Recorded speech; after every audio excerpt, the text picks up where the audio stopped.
आप सभी को जय मसीह की एक बार फिर से। क्योंकि मैंने कहा था कि एक वीडियो है कि क्रिश्चियन कौन है, इस सवाल का जवाब जो है मैं उसको 3 पार्ट्स में डालूंगा।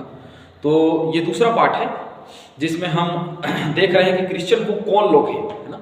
तो हमने पिछले क्लास में बहुत कुछ सीखा था कि क्रिश्चियन कौन लोग हैं और कौन है जो क्रिश्चियन, किसको क्रिश्चियन कहा जा सकता है और कौन लोगों को क्रिश्चियन कहा जा सकता है। हमने क्या सीखा था? पहले सीखा था परमेश्वर को मानने वाले लोग, बाइबल की बातों को मानने वाले लोग, विश्वास करने वाले लोग, पुराना नियम जो कहीं नहीं मानते हैं उनको मानने वाले लोग, नया नियम उसके मानने वाले लोग, और सब ने पाप किया है इस कंसेप्ट पर, इस विषय पर विश्वास करने वाले लोग। यीशु बचाने वाला है, इस बात पर विश्वास करने वाले लोग क्या होते हैं? क्रिश्चियन होते हैं। सातवीं जो बात मैं आप लोगों को बताना चाहता हूं, नरक, सातवां बात है ना। कोई क्रिश्चियन कौन है? नरक, है ना। तो नरक का अस्तित्व है, स्वर्ग या नरक का अस्तित्व है, इस बात को मानने वाले लोग है ना क्या होते हैं? क्रिश्चियन होते हैं। तो जो मानते हैं कि नरक है वे भय करते हैं और परमेश्वर के भय में चलने का प्रयास करते हैं। और एक बात मैं आपको बता देता हूं कि जो लोग नरक की बातों को नहीं मानते उनके जीवन में भय नहीं है। क्यों भय नहीं है? क्योंकि वो नरक की बातों को नहीं मानते, उनको लगता ही नहीं कि वे क्या करने वाले हैं, वे नरक के आग में झोंक देने वाले हैं और सारी तकलीफें हैं, तेल में तला जाना और आग में डाला जाना और प्यासे मरना, इन किसी बातों पर क्या करते हैं? विश्वास लोग नहीं करते। और जो विश्वास करते हैं वो क्रिश्चियन है। देखिए, मैं एक बात कहना चाहता हूं, वो ये है कि जैसे हम जान रहे हैं कि पाप की मजदूरी जो है वो मृत्यु है ना। रोमियो की पत्री में लिखा पाप की मजदूरी जो है क्या है? मृत्यु है। और देखिए दूसरा थिस्सलुनीकियों 1:6 से 10 के बीच में बात है, मैं पहला वचन पढ़ूंगा। क्योंकि परमेश्वर के निकट यह न्याय है कि जो तुम्हें क्लेश देते हैं उन्हें बदले में क्लेश दे, और तुम्हें जो क्लेश पाते हो हमारे साथ चैन दे। ये तो देखिए, जो लोग क्लेश देते रहे हैं वो क्लेश में क्लेश पाएंगे, और जो तुम क्लेश भोग रहे थे या जो आपके ऊपर क्लेश कर रहे थे, आप दुख में थे, अब क्या पाओगे? तुम शांति पाओगे। अब तुम क्लेश से बचाए जाओ। क्यों? तो वो क्लेश कैसे देगा? नरक के आग में डाल करके क्या करेगा? वो क्या करेगा? क्लेश देगा और दुख और तकलीफ देगा। दूसरी नरक के विषय में हम देखते हैं, दूसरी बात, भयंकर पीड़ा का स्थान है। नरक जो है वो क्या है? भयंकर पीड़ा का स्थान है। पहली बात हमने क्या देखा था कि वो क्या है? एक निश्चित स्थान है जहां पे लोग क्या होते हैं? डाले जाते हैं, और वहां पे बहुत पीड़ा होगी। और दूसरी जो बात हमने देखा क्या है कि भयंकर पीड़ा का स्थान है कौन? नरक। तो भयंकर पीड़ा का स्थान मरकुस 9:43 से 47 के बीच में लिखा है, तेरा हाथ तुझे ठोकर खिलाए तो उसे काट डाल, बूढ़ा होकर जीवन में प्रवेश करना तेरे लिए उचित और भला है। क्यों कहा? क्योंकि नरक की आग में अगर तू डाला जाता है तो बड़ा ही भयानक है तेरे लिए, बहुत ही कठिन है तेरे लिए, है ना। और आगे कहता है ऐसा हो कि आंख तुझे ठोकर खिलाए तो उसे निकाल डाल। देखिए कितनी बड़ी बात पर प्रभु यीशु मसीह यहाँ पर कह रहे, अगर आंख तुझे ठोकर खिला रहा है तो उसे निकाल दे। अच्छा है कि तू अंधा हो करके कहाँ जा? स्वर्ग में जा। और आंख रहते हुए अगर तू नरक चला जाता है तो इससे अच्छा है कि तू क्या हो? अंधा हो। कितनी बड़ी बात, क्योंकि वहां पे भयंकर पीड़ा है। आंख निकल जाने से, अंधे हो जाने से, लंगड़े हो जाने से भी ज्यादा पीड़ा है। हमारे किडनी फेल हो जाने से ज्यादा पीड़ा है, हमें कैंसर हो जाने से ज्यादा पीड़ा है, और हमें टीबी हो जाने से ज्यादा पीड़ा है, हमें HIV हो जाने से ज्यादा पीड़ा हमें नरक के आग में मिलने वाली है। तो हम जो शरीर को नुकसान पहुंचा सकता है उस पर विश्वास करते हैं, लेकिन जो आत्मा को घात करती है और आत्मा को नरक कुंड में डालती है, हम उसको नहीं सोचते। बड़ा ही भयंकर है, क्योंकि प्रकाशित वाक्य में लिखा है जो शैतान के साथ डाले जाएंगे उनके लिए बड़ा ही भयंकर दिन आने वाला है। अनंत दंड का स्थान है ना। अनंत दंड मतलब आप मत्ती 25:41 से 46 में आप देखेंगे, वहां एक घटना है।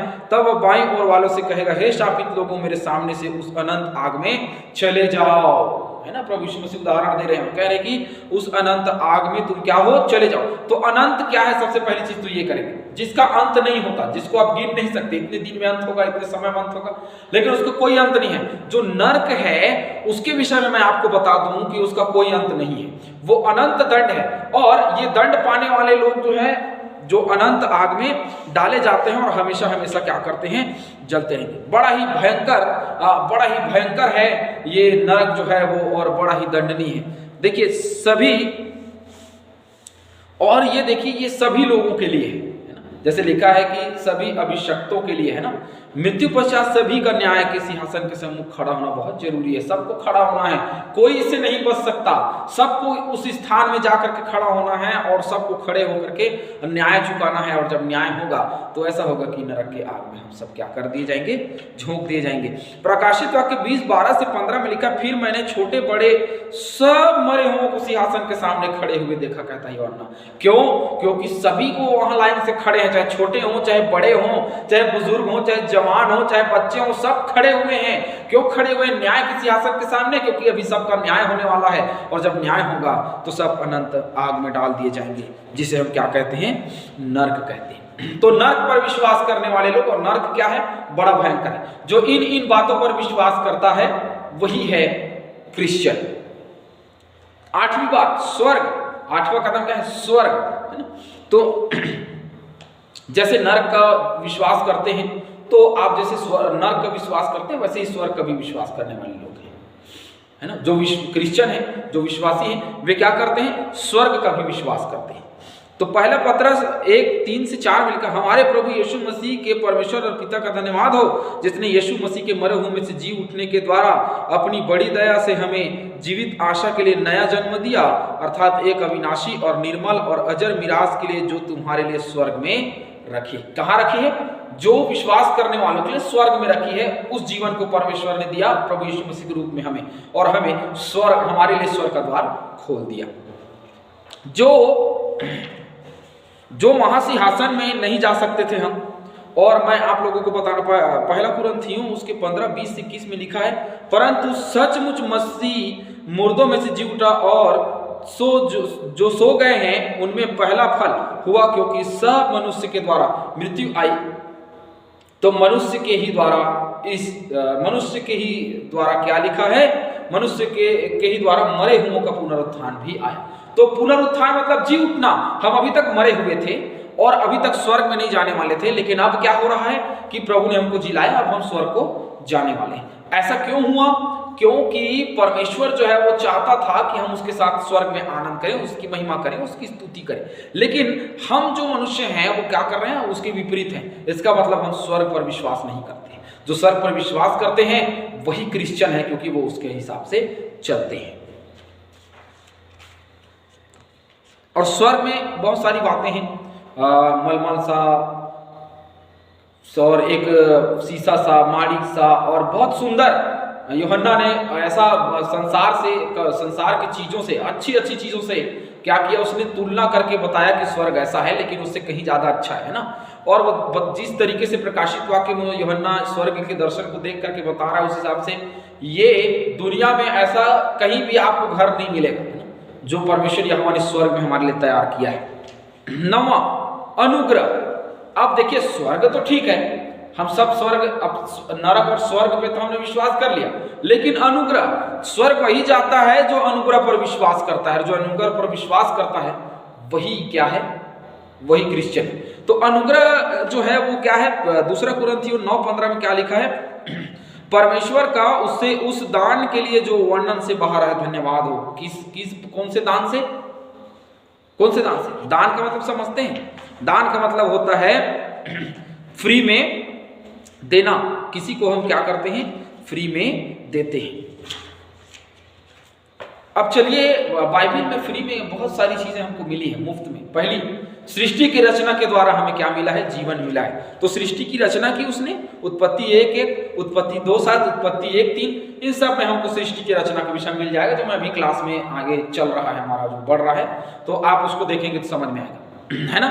तो ये सारी चीजें हैं। और देहधारी होने से प्रभु यीशु मसीह मिले, है ना। देहधारी हुआ तभी प्रभु यीशु मसीह मिला, नहीं तो नहीं मिलता। ये भी फ्री में मिला। पापों के प्रायश्चित से उद्धार मिला, है ना। जब पापों के प्रायश्चित हुआ, पापों का प्रायश्चित का रास्ता किसने दिखाया? प्रभु परमेश्वर ने, प्रभु यीशु मसीह के द्वारा हमको दिखाया, ताकि हम उसके मारे जाने से, उसके जी उठने से हम क्या विश्वासी बने और उस पर आशा रखते हुए उद्धार को पाएं। पुनरुत्थान से स्वर्ग की आशा मिली। देखिए जब वो जी उठा तो हमें किसकी मिली? स्वर्ग की आशा मिली। अगर वो नहीं जी उठता तो कोई विश्वास नहीं करता और ये आशा नहीं रहती कि हमें स्वर्ग मिलने वाला है। और पवित्र आत्मा द्वारा ईश्वरीय देखभाल मिली, है ना। तो पवित्र आत्मा के द्वारा भी हमको ईश्वरीय देखभाल मिली। तो इस प्रकार से जो लोग क्या है, क्रिश्चियन हैं, जो लोग विश्वासी हैं, वो क्या करते हैं? अनुग्रह कर जो फ्री में दिया गया दान है, हम सबको मिला उद्धार के रूप में, उस पर लोग विश्वास करते हैं। और 10वां है ना, 10वीं जो बात है, हम बहुत जल्दी ही अंतिम आने वाले हैं। उसके बाद में जो आखिरी पार्ट जो होगा आप उसको जरूर देखेंगे, क्योंकि 2 पार्टों का व्याख्या हम वहां पे देखेंगे। कहां? 10वें मतलब दूसरे पार्ट में। तो 10वीं जो बात है वो है विश्वास। तो मरकुस 16:16 में जो विश्वास करे और बपतिस्मा ले उसी का उद्धार होगा, परंतु जो विश्वास न करेगा वह दोषी ठहराया जाएगा और उसे नरक के आग में डाल दिया जाएगा। ये बातें हैं। और यूहन्ना 3:16 हम जानते हैं परमेश्वर ने जगत से ऐसा प्रेम रखा, जो विश्वास करे वो नाश न हो परंतु अनंत जीवन पाएगा। ये बात वहां पे कहता है। तो विश्वास जो है वो बहुत बड़ी बात है। रोमियो 10:14 फिर जिस पर उन्होंने विश्वास नहीं किया वे उसका नाम कैसे लें, और जिसके विषय सुना नहीं उस पर कैसे विश्वास करें, और प्रचारक बिना कैसे सुने। विश्वास सुनने के द्वारा होता है। पहली चीज, विश्वास किन किन बातों से होता है? विश्वास सुनने के द्वारा। यहाँ पे लिखा है ना, प्रचारक बिना कैसे सुने। तो बहुत सारे प्रचारक हमारे बीच में आते हैं और हम उनको सुनते हैं, और जो सुन करके हम विश्वास करते हैं, तो सुन करके विश्वास करना पहला, क्योंकि सुनते हैं तो विश्वास करते हैं। दूसरी, विश्वास जो है वो क्या है? अत्यंत आवश्यक है। क्यों? इब्रानियों 11:6 में लिखा है, और विश्वास बिना उसे प्रसन्न करना अनहोना है। बिना विश्वास के हम परमेश्वर को प्रसन्न नहीं कर सकते, और परमेश्वर को प्रसन्न करने के ही द्वारा हम उद्धार पा सकते हैं। और उस जो उद्धार पाएगा वही क्या है? क्रिश्चियन है। जो विश्वास करेगा प्रभु यीशु मसीह के मार्ग पर, प्रभु यीशु मसीह के जीवन पर, प्रभु यीशु मसीह के सत्य पर, वही क्रिश्चियन है। चलिए, विश्वास प्रभु यीशु मसीह में होना आवश्यक है, किसी और में नहीं। विश्वास जो है वो प्रभु यीशु मसीह में होना चाहिए, कहीं और होता है। अब बहुत सारे लोग जो है विश्वास किसको कर? यूहन्ना 20:31 में क्या लिखा? परंतु ये इसीलिए लिखे गए हैं कि तुम विश्वास करो कि यीशु ही परमेश्वर का पुत्र मसीह है। अभी किस पर विश्वास कर रहे हैं? बहुत सारी बातें हैं, और मैं बोलना नहीं चाहूंगा क्योंकि अलग अलग डिनोमिनेशन है, और अलग अलग डिनोमिनेशन के लोग अलग अलग तरीके से मानते हैं। मैं डिसाइपल से हूं, तो डिसाइपलों का अपना अलग रूल है, सबका अलग रूल है। लेकिन मैं सिर्फ बाइबल पर प्रचार करता हूं और सिर्फ बाइबल को मानता हूं। जो बातें बाइबल में लिखी हैं, हाँ, वो मेरे लिए बहुत जरूरी है। मैं डिसाइपल, इसका मतलब ये नहीं है कि जो बाइबल में लिखी हुई बात है मैं उसको छोड़ दूं।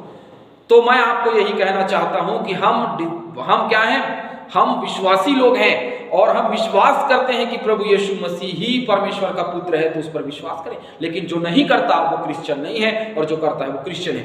विश्वास का महत्व चेलों के द्वारा भी प्रचार किया गया है।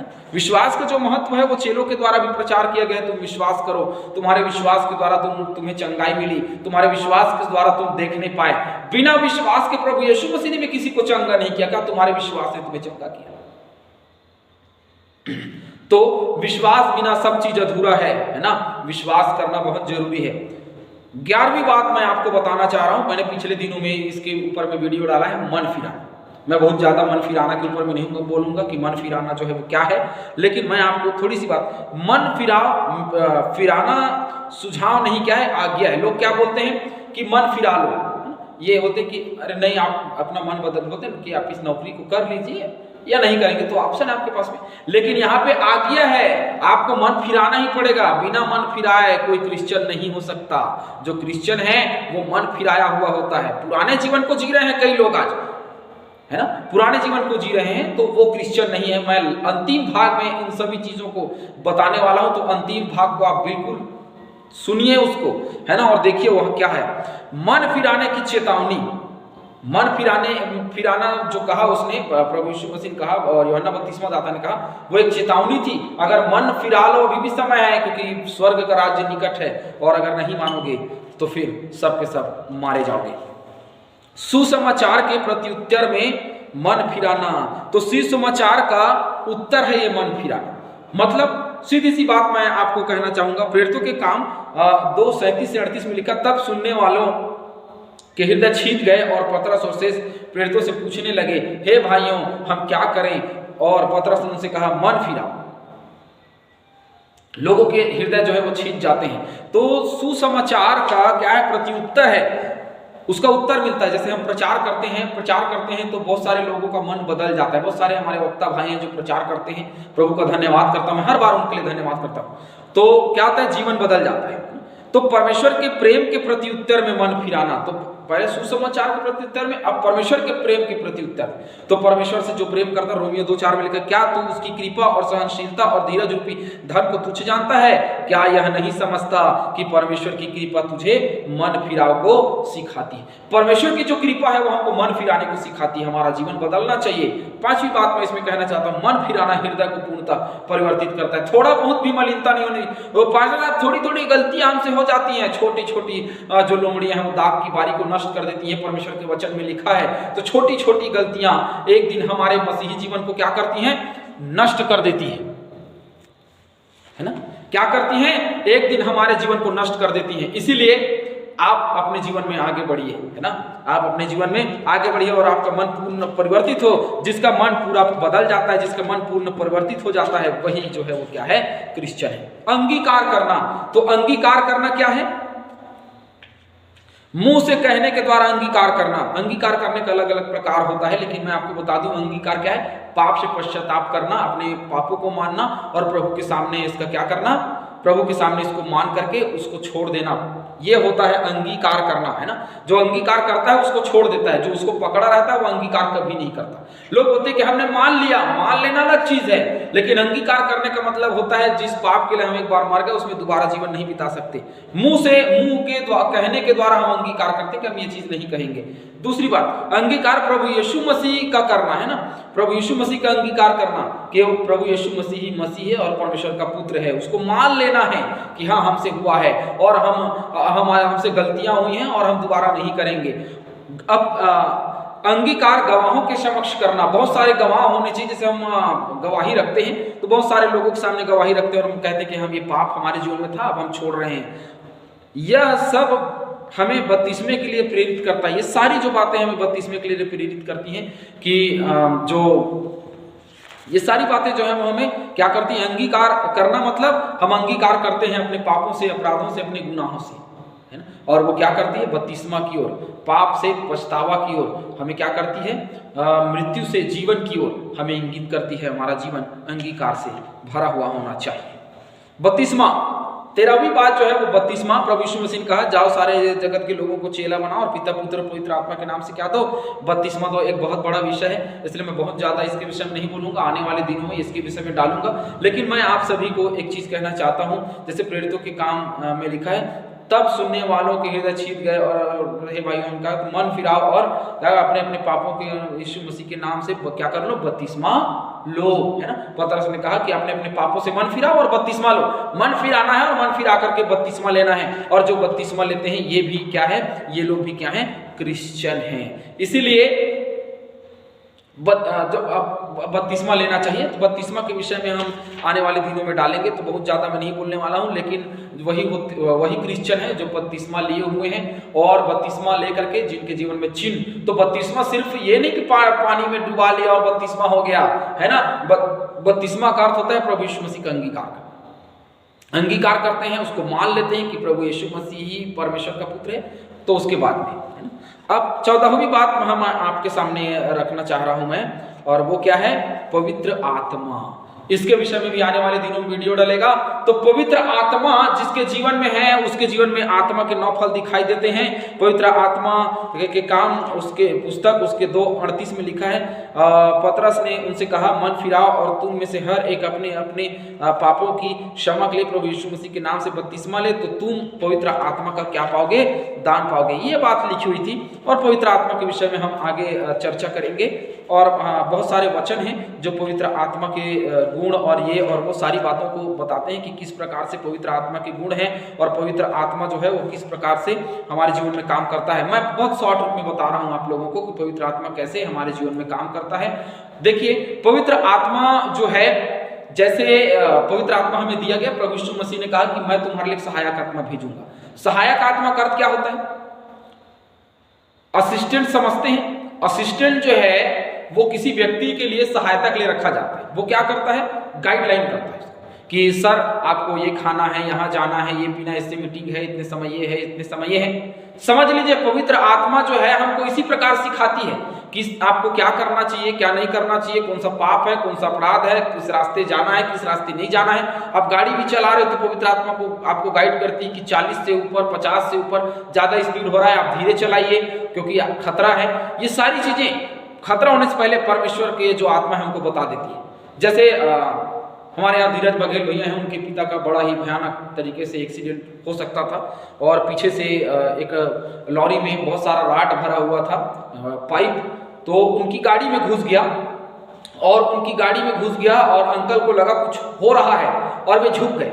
मतलब समझते हैं परमेश्वर जो है वो रक्षा करने वाला है, परमेश्वर जो है वो बुद्धि देने वाला है। तो पवित्र आत्मा हमारे सहायता के लिए भेजा गया और मैं ये कहूंगा, मैं बिल्कुल कहूंगा, और उन्होंने भी इस बात को अपनी गवाही में रखा कि पवित्र आत्मा ने मुझे जिताया, मुझे बताया, इसीलिए मैं झुका तो क्या हुआ, मैं बच गया, मेरा सर बच गया, है ना।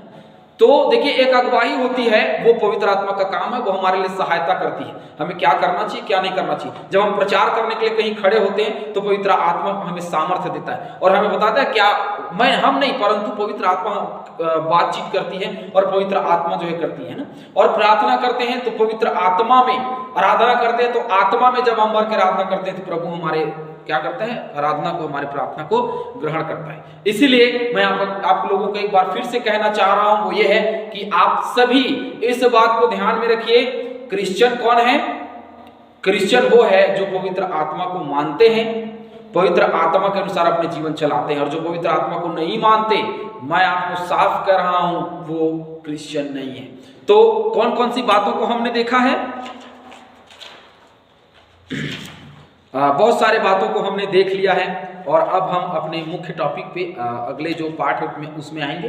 परमेश्वर को मानने वाले लोग क्रिश्चियन हैं, बाइबल को मानने वाले लोग क्रिश्चियन हैं, पुराना नियम को मानने वाले लोग क्रिश्चियन हैं, नया नियम को भी मानने वाले लोग क्रिश्चियन हैं। सब ने पाप किया है, इस कंसेप्ट को मानने वाले लोग क्या है? क्रिश्चियन हैं। सुसमाचार, यीशु बचाने वाला है, सुसमाचार जो आया प्रभु यीशु मसीह जन्म लेकर के, उस पर विश्वास करने वाले लोग कि यीशु बचाने वाला है, उसने हमें बचाया।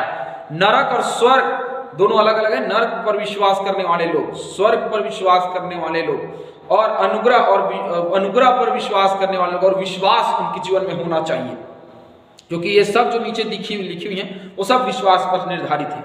मन फिराना और पश्चाताप करना, जो मन फिराता है, पश्चाताप करता है, वो क्रिश्चियन है। बपतिस्मा लेना एक चिन्ह है, और केवल धूप का या पास्टर साहब के हाथों ले लेना है, छिड़काव का बपतिस्मा लेने से इतना ही जरूरी नहीं है। जरूरी ये है कि वो अपने जीवन को बदले और बदल करके अंगीकार करे, अंगीकार करके प्रभु के पास में आए, वो क्रिश्चियन है। पवित्र आत्मा से भरा हुआ, पवित्र आत्मा के कार्यों से भरा हुआ, पवित्र आत्मा के 9 फलों से भरा हुआ, ये क्रिश्चियन होता है। तो पवित्र आत्मा के 9 फल गलातियों 5:5 में लिखा है, क्योंकि आत्मा के कारण हम विश्वास से आशा की हुई धार्मिकता की बाट जोहते हैं। तो किसके द्वारा? आत्मा के कारण। आत्मा ही है जो हमें परमेश्वर की बाट जोड़ने, प्रभु यीशु मसीह की बाट जोड़ने की प्रेरणा देती है, धीरज देती, ताकत देती, हिम्मत देती है ना। तो पवित्र आत्मा है, और ये हमने 14 बात देखा है। अब हम क्या देखने वाले हैं कि क्रिश्चियन कौन है ना। हमने देखा कि ये सब बातों को मानने वाले लोग क्या हैं? क्रिश्चियन है। और ये सवाल जो है वो बड़ा ही खतरनाक है। चलिए, आप सभी का बहुत बहुत धन्यवाद करते हैं कि आप सभी इसमें शामिल हुए।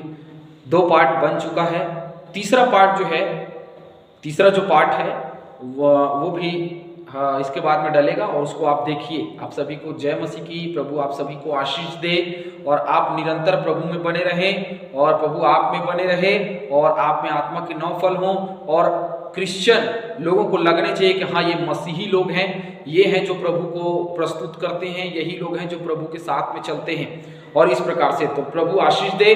तीसरे भाग में आप शामिल होइए, क्योंकि इसकी पूरी व्याख्या कि क्रिश्चियन कौन है, इसकी पूरी व्याख्या हम उसमें देखेंगे। आप सभी को जय मसीह की, आप सभी का बहुत बहुत धन्यवाद। और आप चैनल को लाइक करें, सब्सक्राइब करें, और बेल आइकन को दबाएं, और शेयर करें, ताकि ये प्रचार जो है वो बहुत अधिकतर लोगों तक पहुंच सके। आप सभी का धन्यवाद।